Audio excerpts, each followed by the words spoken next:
Sky Sports, can you please stop hurting Jenson Button? Stop it. He doesn't deserve this. He was the 2009 World Drivers' Champion, and every time we go to America, you put him up against his least favourite human being in the form of Danica Patrick.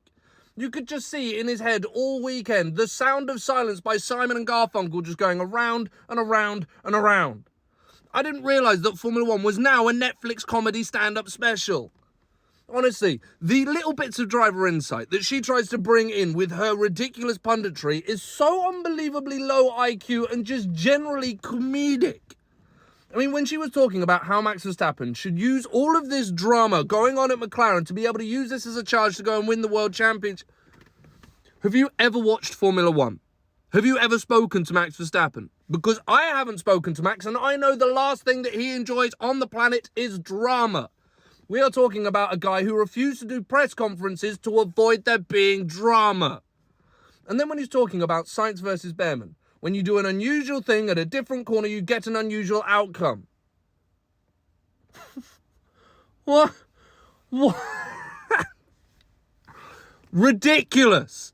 Please stop it. Even Simon Lazenby, who seems to be one of the most chilled out guys within the paddock, he's now flinging her questions that he knows she has no way of answering.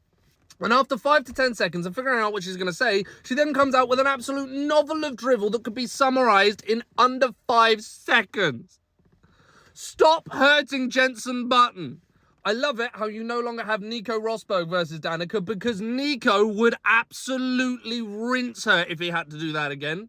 Jenson Button is fully deserved of the Nobel Peace Prize. You will not change my mind on this.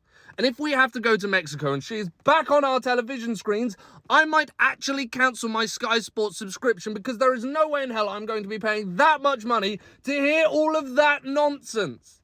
If you want women on the punditry team, great. There is a massive list of people to choose from. Burley Collins, Susie Wolf, Jamie Chadwick. It goes on and on and on and on and on. If you want Americans, one of the Frankittis, one of the Andrettis. The list goes on forever.